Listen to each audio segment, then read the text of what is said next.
Bonji Vacorja. Hello, everyone. Eimear Burke here. Welcome to another Fireside Chat, where I'm in conversation with a member of the Order of Bards, Ovates and Druids. And this is Fireside Chat 152. And as is customary, I start with a prayer for peace. Gamara Shiakon, ar fud na crinne. Gamara Shiakon, in our jaili agus in our jirha. Ganairi lin lanarkaj garmaka. Gamwij buika steve, jeha chivdaka, is spirit chivdaka. May peace prevail on earth. May peace prevail in our homes and in our countries. May our missions be accomplished. We thank you, guardian spirits and guardian deities, for peace. As the fever of day calms towards twilight, may all that is strained in us come to ease. We pray for all who suffered violence today. May an unexpected serenity surprise them. For those who risk their lives each day for peace, may their hearts glimpse providence at the heart of history. That those who make riches from violence and war might hear in their dreams the cries of the lost. That we might see through our fear of each other a new vision to heal our fatal attraction to aggression. That those who enjoy the privilege of peace might not forget their tormented brothers and sisters. That the wolf might lie down with the lamb, that our swords be beaten into plowshares, and no hurt or harm be done anywhere along the Holy Mountain, with thanks to John O'Donoghue. So lovely to see you all. Looking to see where people are from. Calgary, hi Sean, Nimi, John from Scotland, Ferdiad, lovely, Liz from the US, Ricky from London. It's just lovely to see familiar faces and new faces, or names should I say, because I can't see your faces. Hertfordshire, Tampa, Florida. What's it like in Florida? It's dry. It's a little bit of blue sky, but it's mild here today. Mild as in 16 degrees centigrade. Penzance, Cornwall, Wyoming. That's Liz. Lovely to see you all. Just lovely. Where else? Pennsylvania. Monroeville. That's in Pennsylvania. Belgium. Lovely. Birmingham, New York, Richmond, Virginia. Sunny London, lovely to hear that. Windy New Forest. Anyway, California, wonderful. So today we are in the UK. We are going to Kent. And my guest this evening is Sam Holland. Sam, you're so welcome. Thank you very much. So now, this is what I learned today, is that you're not in a house. So you're actually you're in your studio, which is a boat. So just tell us a little bit about where you're situated. Well, the boat that I'm sitting in is my studio. I also live on a boat next door, and we live on the River Medway, on the estuary of the River Medway, between as it goes out towards the sea, and then it mixes with the Thames. So not far from France, not far from London. Oh, brilliant, brilliant. And I'm just fascinated, you know, most of us live on land. And what's it like to be living on water and in a watery medium where obviously there's the boat underneath your feet, but it's not on solid ground. So what's that like? Oh, well, I'm used to it now because I've been living on a boat, you know, most of my life now. It turns out, but it's like living on a creature, really, because as the tide comes in, the boat creaks and moves and sort of breathes, and the gangplank rises, and you heard that earlier. Yes. It creaks as the, you know, it pulls in and out on the ropes. So it is like, you know, living in a creature, really, and its big tall sides. And you said it felt like a whale. It does feel a bit like a whale. Yeah, Ricky Gellison, the Medway was the river close to where he was born. Ricky now lives in London. Beautiful. I'm in Upchurch. Lovely. And Sean says, oh, I like that, living on a creature. It's true of the whole earth, but very evident on water. Beautiful, yeah. Beautiful. So is Kent your place of birth? Is that where you're from? Yes, that's my place of birth, and I've been everywhere, but obviously, like we always do, we come back. Yes, and it's a very busy part of the world, but if you live on the water, you always have a little bit of freedom and a little bit of calm serenity, because that's what water, that's what waking up gives you. It's great. So generally, what's your landscape? I know it's a watery landscape, but where you are in terms of the landscape, It's what is salt it? marsh. So Okay. so I live in a really interesting space. Where we are is salt marsh. If any of you have read Great Expectations, it is that sort of Magwitchy landscape on one side, and then there's a sea wall, and on the other side I have there's a huge grove of 22 oaks there, and there aren't very many oaks around here, but because the Victory was built in Chatham, which is only 5 miles away, a lot of oaks were planted and then harvested for boat building. But they reckon that the ones that are left here were left because they're very short and stubby and really funny shapes. So I've got about a 300-year mother tree with lots of babies around, but they're all a funny shape, and they were left. So it's it's a bit of a magical landscape right next to this sort of marsh. Isn't it interesting how not conforming to the norm saves your life? Exactly. Sometimes it does. Everything's so interesting because you're twisted and gnarled and not fitting the bill. Oh, that is brilliant. That is brilliant. And do you use that grove of oak trees? Yes. It's we have weddings there and hand fastings, but we only do one a week in the summer months because obviously it's very exposed here on the estuary, and so people say how romantic it would be to have a wedding here in December. They are wrong. It's cold and windy and wet and nasty for a wedding, obviously. Are the oaks on your land? Yes. Oh, yes. Beautiful, beautiful, beautiful. Yeah, we're very lucky. Yeah. So tell us a little bit about your background. I know you're really interesting. That's why you're here. Well, very talented, yes. etc. But my path really to druidry is very convoluted in a way, and it doesn't come from an overtly spiritual sort of yearning. In fact, I'm a bit of a damaged Catholic in lots of ways, so I sort of was avoiding any sort of organized spirituality, like the plague. Yes. What happened? A series of events sort of ancestry and art took me back to my father's place of birth, which is Ynys Môn in Anglesey in North Wales, and through getting a large sculpture commission there, I reconnected with all my sort of lost family because there had been a rift in the family, and I was encouraged, but also wanted to learn Welsh, and so my path to druidry came through, the Anglesey Druid Order and the urge to learn Welsh, really. Wow, there's a comment here from Ferdinand. Recovering Catholics make great cake. Yes, he's right. And then there's another one from Sean, who's in Canada.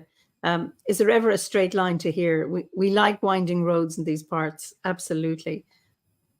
So, your father's family are Welsh, yeah? Yes. And was he a Welsh speaker? Yes, he was Welsh speaker until he was about 4, and then there was a break in the family, and he came down to Kent. But as children, we were put in the back of the old the Morris Traveller and taken up every summer holiday, and we spent the whole summer in Moelfre, in this part of Ynys Môn and Anglesey. And so it became part of my childhood, although it wasn't talked about because there was this big rift. And but incredibly, through fate or whatever it is that life, the universe, I was asked to tender for a sculpture of this chap called Dick Evans, who was a lifeboat coxswain, won the gold medal twice. It happened to be my tide, which is grandfather in Welsh, his best friend.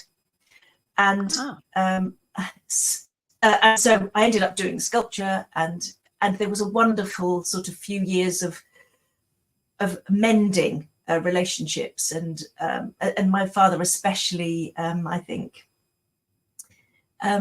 enjoyed, that reconnection with that part of himself, which, we were 6 hours drive from Anglesey here, and so it's not easy to get there. But it gave us an excuse, and it was every time I went up there, he came with me, and he met all his mates and all the cousins, and it was great. Our his Auntie Nancy, who he hadn't seen for a long time, she died when she was 106, but they reconnected when she was 90, so they had 16 years, lovely, which was lovely. Yeah. Oh, brilliant, brilliant. And of course, so I know you're a member of the Anglesey Druid Order as well as Obod.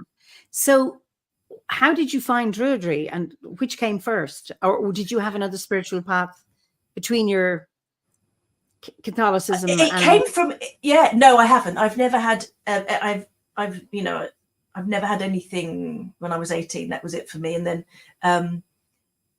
but I've been interested in learning Welsh for about 30 years. It was so old. I found I've got an old book with a floppy disk in it. That's how long ago I started learning it. And so it was really reading.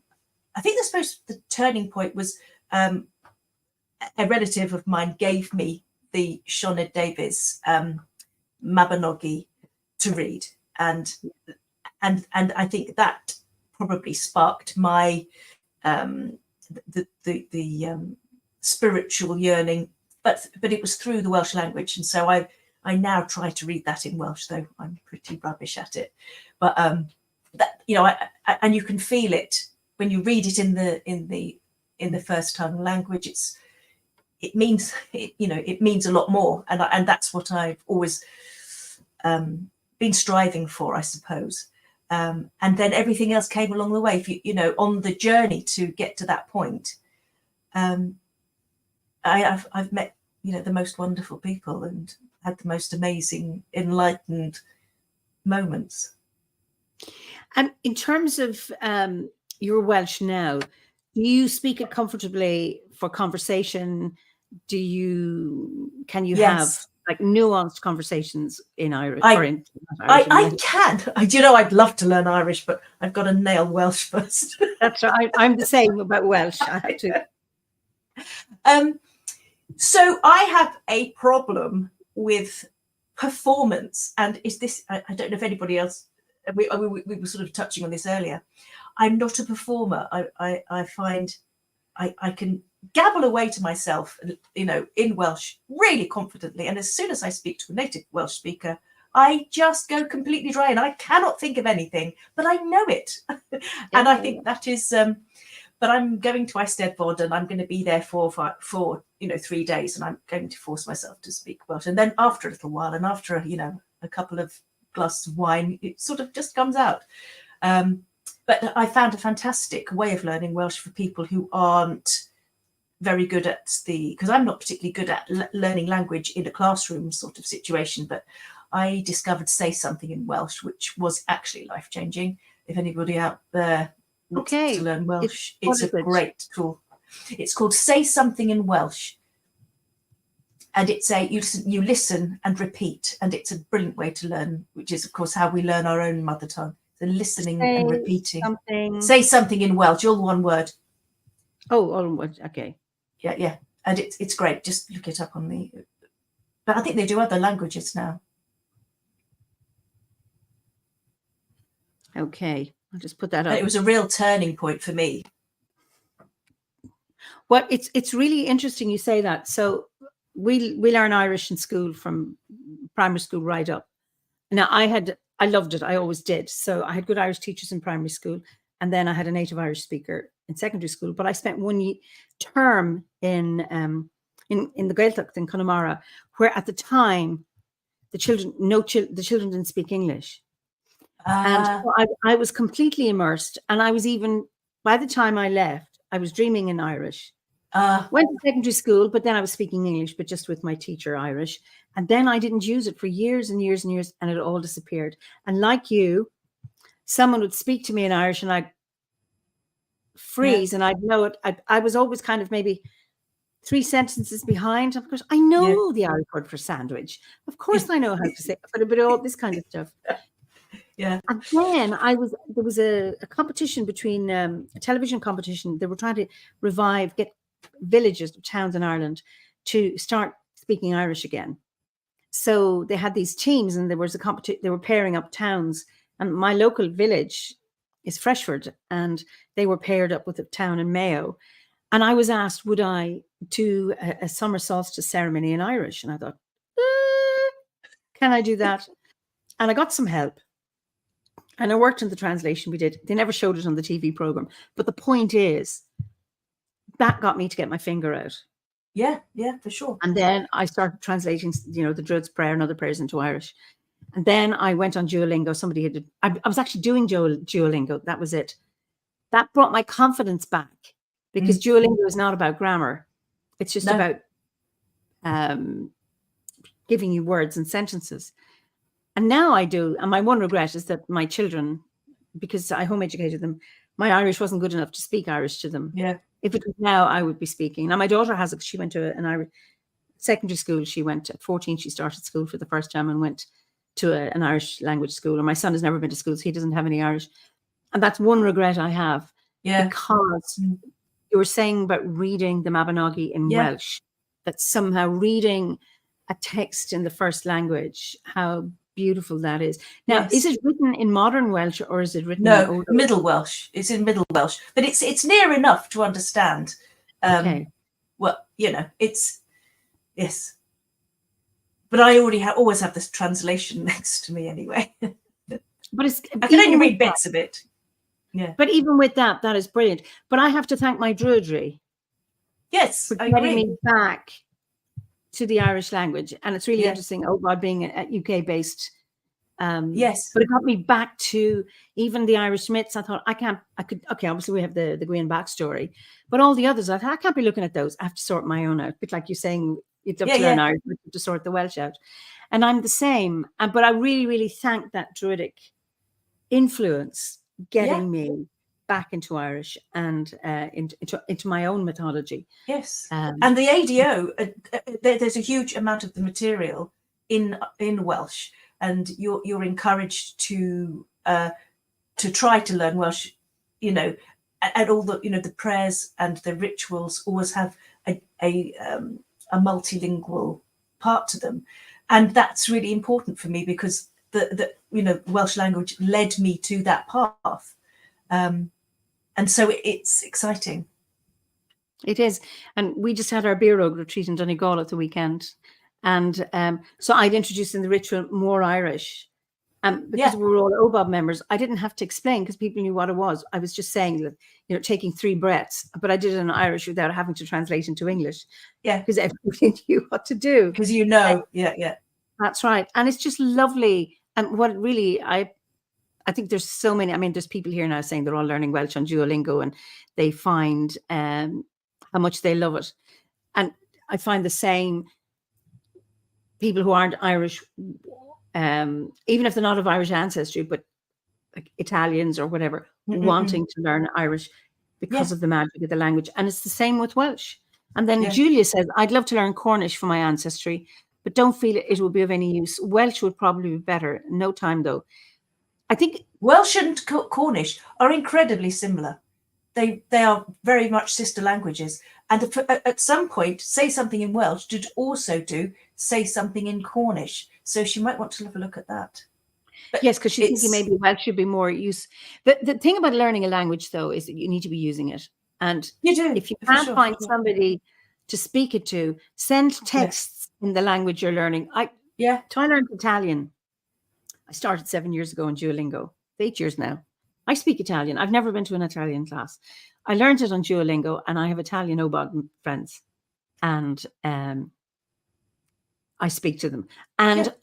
I also, so I will text in Italian, email, and that gives me time. What's the word for it? Yeah. I can look, so I'm calm, not stumped. Rather than, and when native speakers speak to you, they come at, if they know you can speak the language, they come at you at 1,000,000 miles an hour. Absolutely. I know. And there's enthusiasm. Yeah, and you have to actually have a little stock phrase, which is, you're speaking, can you slow down? And that's great. If you say it in that language, it's a sort of like breathing spot in the very same way that texting is. That's right. So all of that, texting and writing it gives you a chance to check up the word. And then so if you're like, well, what grammatically, what would that be? And it just gives you that little, because you're always learning. And I find that really, really helpful. Now, Liz says, now that's interesting, Liz. I found that learning Irish has been great for ancestral healing. That's a very interesting thing to say. And thank you for saying that. There's something about language that connects you back to your roots. And Ferdiad says, I see Welsh, Cornish and Manx on Say Something In. Now, Manx is closer to Irish. The Irish, because it's the Goidelic rather than it's New Celtic. So yeah. Scots Gaelic, Irish, and Manx are similar, and then you have the Welsh, Cornish, and Breton. And Yvonne says, "This is why I'd like to learn Breton and French." Absolutely, go for it. Yeah, and it starts off with the simplest things.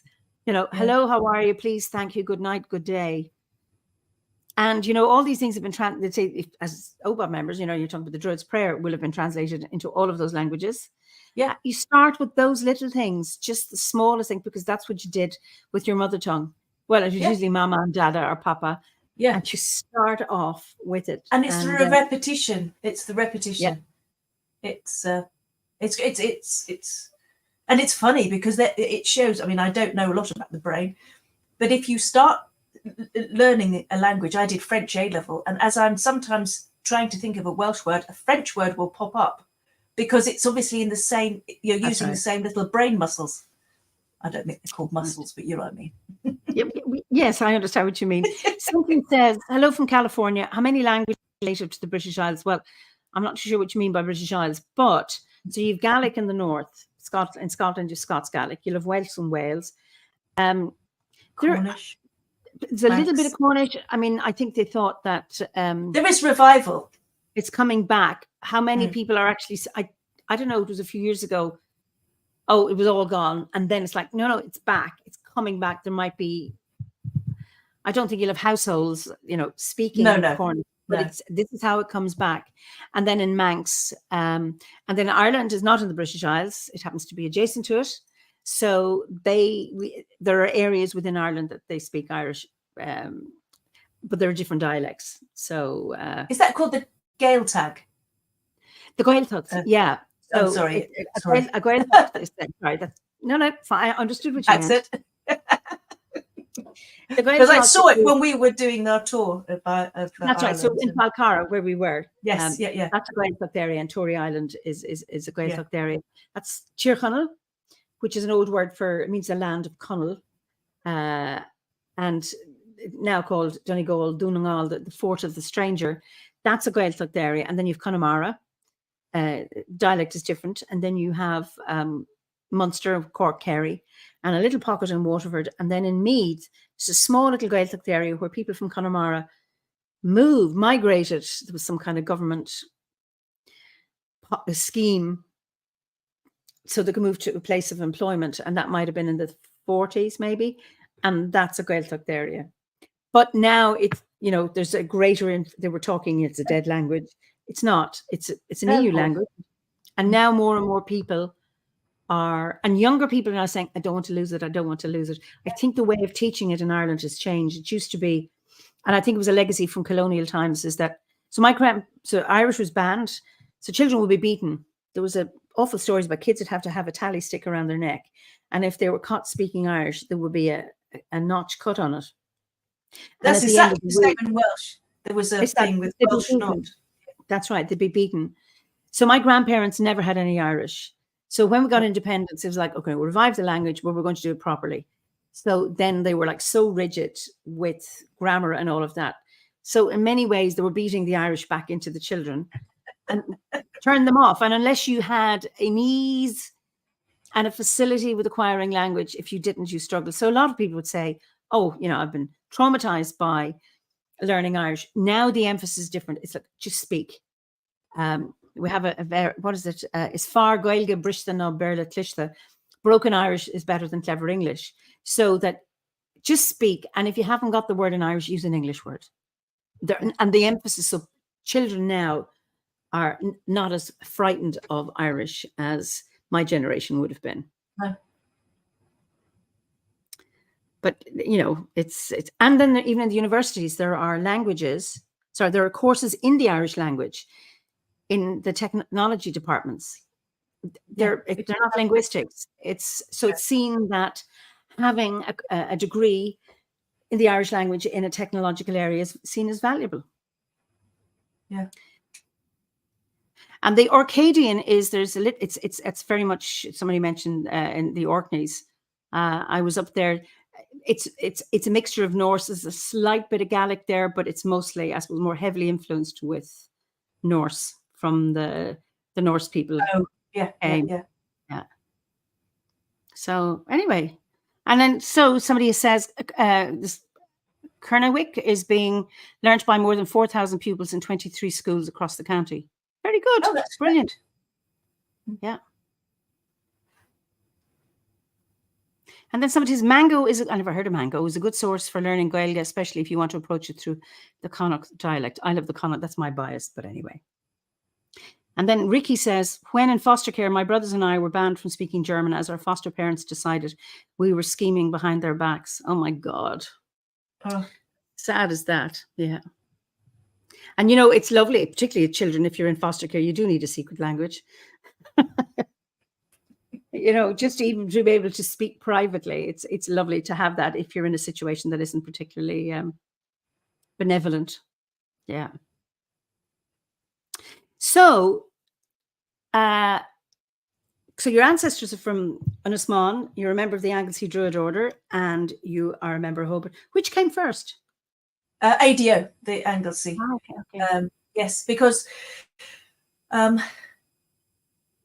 didn't even know that OBOD existed. It was all Welsh driven. So, you know, you know, I don't know if anybody here, apart from, you know, Christopher Hughes is an amazing. Oh yeah. I don't even know. He's an entity. He is just such an inspiration. Yeah. And of course, and so he really fired up my Druidic and my Welsh seeking yearnings, I think. And what has happened through that is that everything in my art is coalescing. So my sculpture is now, so my Druidic path and my artistic path are now coalescing, and it's becoming more and more evident because that's what I'm thinking about all the time. And it's just a lovely feeling to know where you're going, you know, or to have an idea where you're going. I've done a lot of commissions in my life. You know, strangely, a lot of them to do with water and the sea. But you know, you follow a commission, and you know, and it's great. But it takes a year, and so I've been sort of, you know, and I'm at a situation now where people say, "Would you like to do the sculpture?" And it's a wonderful position to be in. But I think what I'm, you know, it's evident now in the last couple of years that I've got a huge body of work that has been influenced by Druidism, and that is the path to sculpture now. That is beautiful. And you have beside you Ceridwen there. Yes. So do you want to talk a little bit about that? Yes. So this is a scale model of Ceridwen. And I don't know if you can you see her? Yes, you can. Yes. I'll just move her that way. Oh no, this way. It's in the mirror, isn't it? So I've tried to capture her at the moment when she's turning back from the red-crested black hen back into a woman. And I wanted to catch this moment because it seems to me to be the sort of the moment in the whole of the tale of Taliesin, because she, at this point, she has just murdered Gwyonbach by eating him as a grain of wheat. And at that very moment, she is impregnated by his entity. And so it's life and death in one, ecstatic moment. And so she's, almost in the bird-like figure, these are her vestiges of wings becoming arms. And I wanted to call it quickening. There is a Welsh word for it, but it is the moment when, the egg and the sperm become alive, and it is the moment of quickening. And it is the moment where everything happens, and there isn't another moment of beginning like that. And so I just wanted to keep that. It is one moment, but it is the story in one moment, if you see what I mean. And she's on the cauldron of inspiration. And the story of the chase is on the oh, lovely, on the cauldron. I don't know if I can show you. This is, you had this at the gathering because Christopher had, oh my goodness. So you have the hare and the, oh yes, and the greyhound, and then you have the salmon and the otter. And if I can, and then you have the hawk and the wren there. Oh, lovely. Wow. But this is to scale look. So I'm making her 7 foot, 7.5 foot, and this is her head. Oh my goodness! Is that the actual head? This is her head scaled up. Wow! So she's going to be huge. Wow! That should be more like. Get my angles right here. Is that clay or is that? No, this is actually. This is a resin type material. Yeah. Wow. Yes. So I'm just thinking of you in your boat. How do you make something 7 foot tall in your boat? Well, all these panels, I've got panels above me that lift out and I can crane things in and out. Go away. So, wow. Yeah. There are lots of beautiful comments. That was a fascinating moment to pick. Very striking, very haunting. That's beautiful. You caught that moment so well. It's very moving. Wow, she's beautiful. So lots of wonderful comments. Yes, I mean. Oh my God. And this is Gabriella, because she saw it. She must have been at Christopher's talk at the gathering. You were the artist who made that Corridon figure. That is a brilliant sculpture. And I was wondering who made it. It gives such a breath of air and fire to the usual figurines. Yeah. Yes, that's what happened. We go to Lake Bala every year, part of the ADO, where we concentrate on Cerridwen and possibly meeting her if you can. The symbols on her legs are these are the forts these are the forts in the poems of Taliesin. They're Caer Siddi, Caer Penarfen, and it's all in it's in the poems of Taliesin. They're the symbols for the forts. Okay. Yeah. See, I don't know if you can see. And these are and Chris Hughes wrote a book about Cerridwen, and these are symbols about to do with, and they're cauldron-based symbols. I don't know if I'm going to have them in the big thing, in the main thing. I might have other things. It's just that I've done the dark and the light, and these are the Triskelion behind her. This is very much a sort of working model. And where is she going to be placed? I don't know yet. I would love her to be in Lake Bala, but I'm just going to make her because I had a very interesting, a couple of years ago, I had a very interesting moment in Lake Valor where the vision of her, of this idea, came to her almost fully formed during one of our rituals. And she is very much different from any of other Ceridwen sculptures that you might see, because they tend to have a sort of cloaked figure stirring a cauldron. But I think as the mother, Mamarawen, she's called, mother of inspiration, and she is from the cauldron. She's not stirring it; she is of the cauldron, and I think that's where she belongs, as an integral part of the cauldron of inspiration. It's beautiful, beautiful. And she's going to be 7 feet high. Okay. Well, yes, probably. She's going to be 7.25, and the cauldron is probably going to be 3 foot high. So she's going to be more like 10 foot as a finished piece. Wow. And eventually I'd like her in bronze, but she'll be in this sort of resiny type thing for a while until I can con somebody into giving me the money to make her in bronze, because it costs a lot of money. So is this not a commission?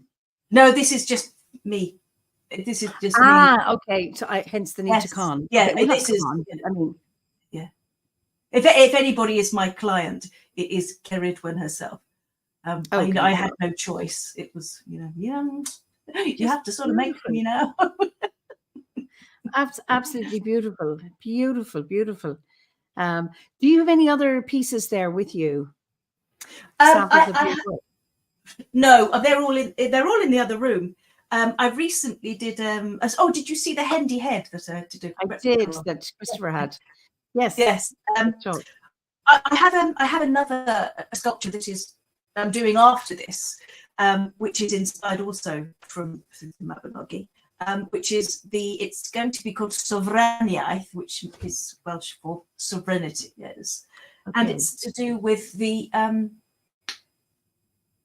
sovereign nature of Arawn, king of the of Annwfn, and the unnamed queen.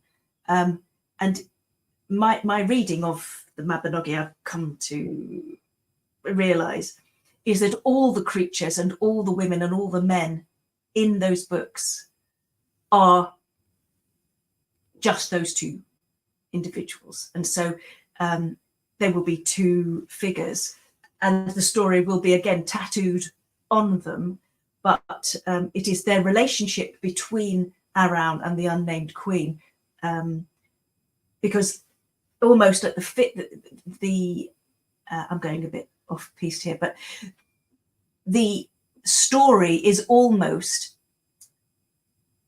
every part of the story is about their relationship with each other and with the land. Do you know that? Can you tell the story? Can you tell the story? Oh, well, of the Mabinogi. It's just Arawn and the unnamed queen. So Arawn, in the first branch, Arawn and his unnamed queen never actually. They don't interact with each other. I think what happens is throughout the whole of the 4 branches is that there's a stage in which the people are playing their parts, and that's the sort of essence of the sculpture I'm going to make. I don't understand you. Okay, I know it. Arawn, the king of Annwfn, and the unnamed queen, she never has a name. In my opinion, he is all of those characters. He's Pwyll, he's Pryderi, he's Manawydan, he's all of those characters, and he's Lle, and he's the hounds, he's the stag. The unnamed queen is essentially Rhiannon, and she is Blodeuedd, and she's Ternon's wife, and she is, so all of the male and female characters can be solidified into these two people. And so my idea is to to have them opposite each other with the story of the male and the female on them. But of course, it's not really male and female. It's the sovereignty of the land and the sort of husbandry of the land, if you see what I mean. It's that relationship. There's a lot going on in it, but it's going to be a similar size to that. So they'll both be about 7.5 foot. That's my next. Is that a commission, or again one of your? No, that's me. That's me. Yeah. Okay, brilliant. Just David has a comment. It's too long to read, so I'll put it up here. What a wonderful teaching tool. I think this is how knowledge was conveyed before the advent of writing. Similar to the role of medieval cathedrals, which could be seen as huge sculptures. You can learn so much so quickly with something like your amazing work. Oh, thank you very much. Lovely. Absolutely beautiful. Beautiful. So we're going to be going in another few minutes over to the hearth, but just to we're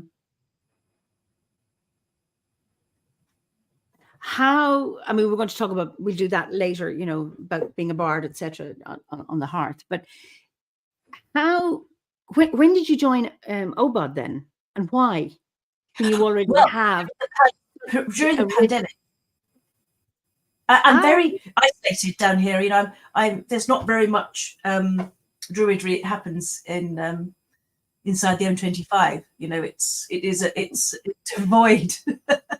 And so I was a long way from Anglesey, and I couldn't get there. And so those 2 years, really 2.5 years, I felt quite isolated. And because I could do the course, at a distance, it was great. And I learned a lot. I've only just finished the bardic course, and I finished sort of reading it, but I haven't actually done the end bit. Okay, and we can talk about that later. But so it's interesting. It was during the pandemic. I think a lot of people joined the order then, which really helped because it's by distance, that to ease, because people were so isolated. Can you hear me? You have frozen, so I am just wondering if you can hear me. Hello, I'm back. And you're back. Yes, I was. I don't know if you heard me. I was just saying that, you said you joined the order during the pandemic, and a lot of people did. And I think in many ways I hadn't appreciated it until the pandemic, that how many members of our order are isolated, but now more and more people joined, and because of our online capabilities, that people have been able to reach out and meet each other. And at the time, the only place for many of us was to meet was online, and what a lifeline that was. And that has continued because we're doing this. Yes, still have these. And yet it's also lovely to be able to meet physically and stand in circle in a ceremony or gathering or a retreat. It's still very, very important. And it's both of them have huge value, which is absolutely wonderful. Yeah, it was. I was great to be at this summer gathering, which is my first summer gathering, but it was incredibly exciting, and I felt part of a bigger thing. I'm always part of the ADO, but it was sort of the ADO was being encompassed almost as well by the OBOD, and it was great. Yeah, and I think with the order, there are so many ADO members. Yeah. And then I saw somebody in the audience, or one of the viewers here is in the BDO, and you get that, joint membership as well. And, it's just wonderful that within OBOD, you can be a member of anything, and nobody, it's like you can be. That's what's great. That you can join in, you can be a member of any spiritual path or any organization, which is absolutely beautiful. So we've come to the end of our time on this public platform, and I just want to say what a joy it's been to, and just to have another look at your Corriduan. And of course, hearing your explanation of her this time, it was just absolutely beautiful. So I'll allow you to say goodbye, and then for the rest of us as OBOD members, I'll meet you over in the Hearth in another 5 minutes. We'll go live there again. So I'll allow you say goodbye. Thank you very much. Thank you for your kind words. Great. So lots of thank yous as well. Okay, so meet you on the other side. It sounds like through the veil. Okay. And there's nice Welsh good nights and things like that. So that is brilliant. I'm afraid to say anything because my accent is it Diolch yn fawr? Fawr? Diolch yn fawr. Thank you very much. Diolch yn fawr. Okay, I like the "yn bit because I'm very polite. Okay, so listen, I'll see you then. Bye-bye, everybody, and see you next week for another Fireside Chat. And I'd say have another lovely evening or morning or afternoon, or if you're watching a recording of this chat. So look forward to seeing you all next week. And until then, slán go fóill.